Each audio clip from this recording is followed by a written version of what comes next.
have decided not to stay in the Valley of Gods for another several nights, but instead move to this area here. This is the top of the mesa, which pretty much overlooks or overhangs the Valley of the Gods.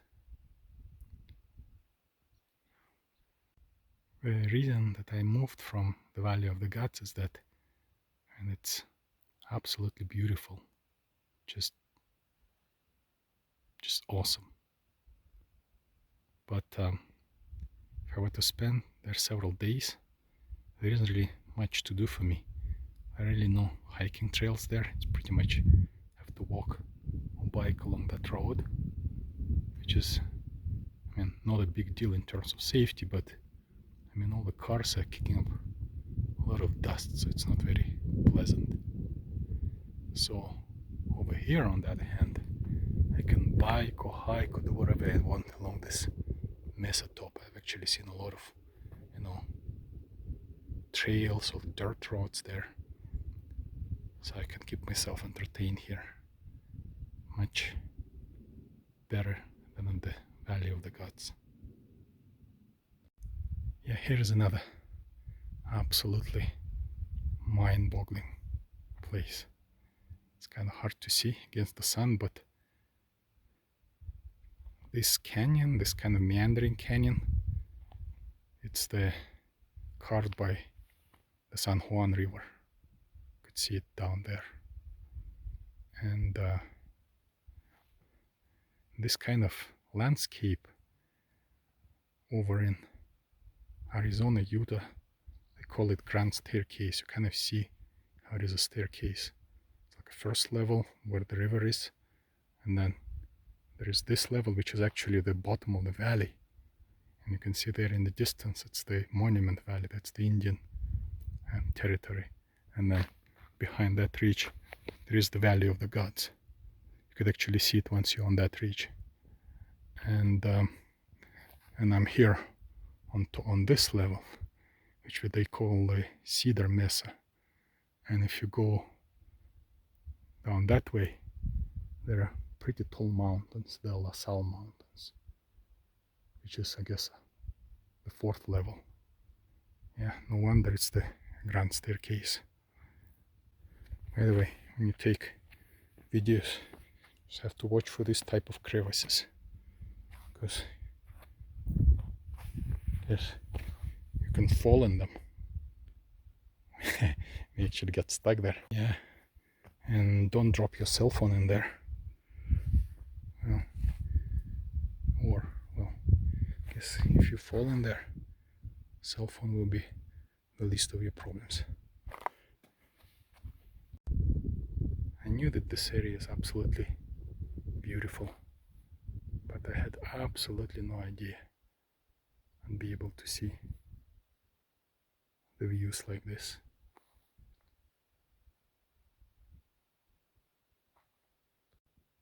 Well, let alone being able to actually camp or live here for a few days. Yeah, my camper van is of course small, but I don't live in the camper van. I actually live out of my van. If you look, I have a pretty nice square footage here for my living quarters. Over here is the living room with a fireplace, and has those expansive views of the canyon. Over here, in the shade, I'm gonna set up my office, and that will be the view out of my office window. Over here, screened by these pinyon pines, the trees, I'm gonna set up my kitchen. I'm gonna do some pork chops tonight, and the whole point here is that the Trees provide some wind cover, so and it's going to be easier to cook. And of course, over there, behind that hill, in that ravine, is my bathroom. So overall, I'd say these are some decent living quarters I got myself here, and more importantly, it's free for me to use for the maximum of 14 days. I'm not going to be staying, of course, here the whole 14 days, but well, I haven't decided how long I'm going to be staying, but I mean, you could easily spend 2 weeks enjoying this type of living arrangement. I'm just gonna sit here on top of this rock until the sun sets. Sunsets and the sunrises are truly epic here, as the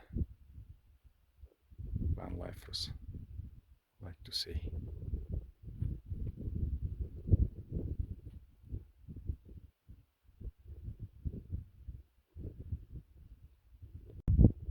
And this is probably one of the best camping spots I've found thus far. I really found it on my own. Just went down a dirt road to the edge of the mesa, and here it is. Only 2 other people who are staying here. A truck camper and a rooftop tent campers. With the sun rising, Monument Valley is being painted its iconic red colors. I'm probably not gonna go there this time. I've already been, but I'm gonna attach a photo from my previous visit just so people understand what I'm talking about. Those are the sort of iconic landscapes of the American Southwest.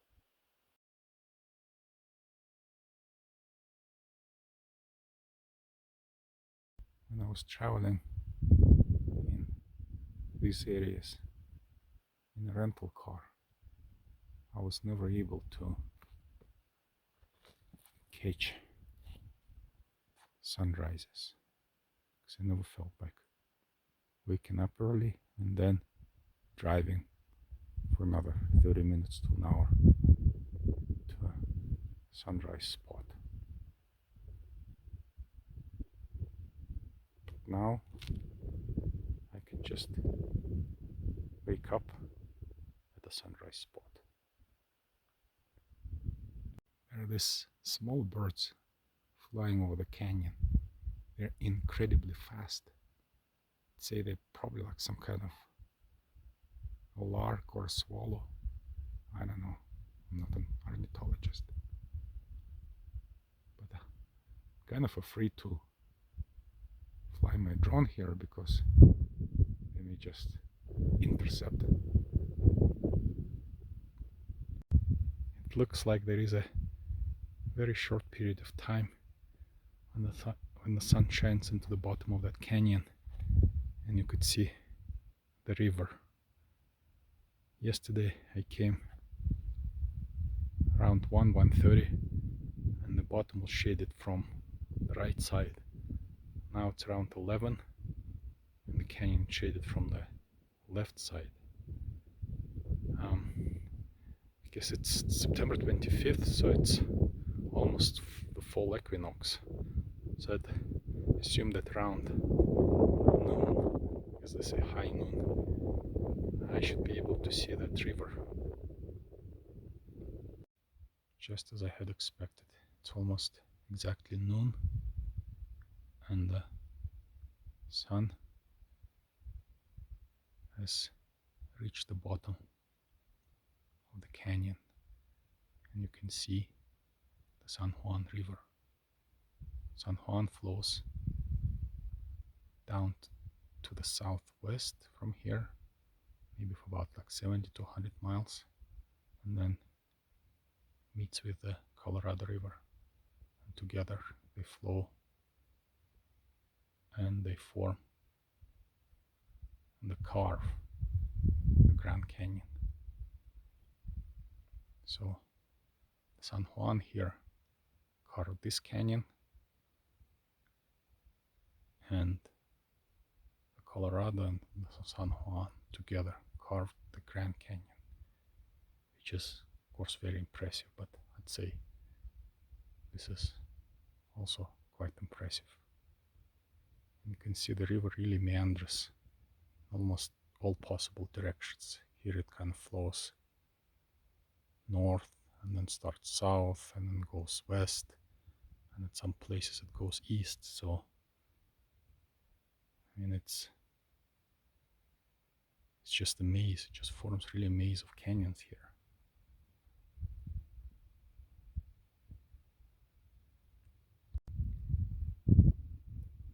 After a hard day's work, I decided to take a walk along the edge of this mesa. It is so rugged and twisty and turny, pretty much.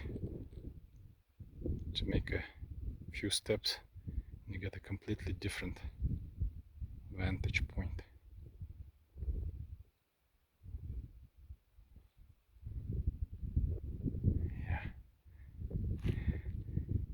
Yeah, I'm too chicken to come to the very edge here.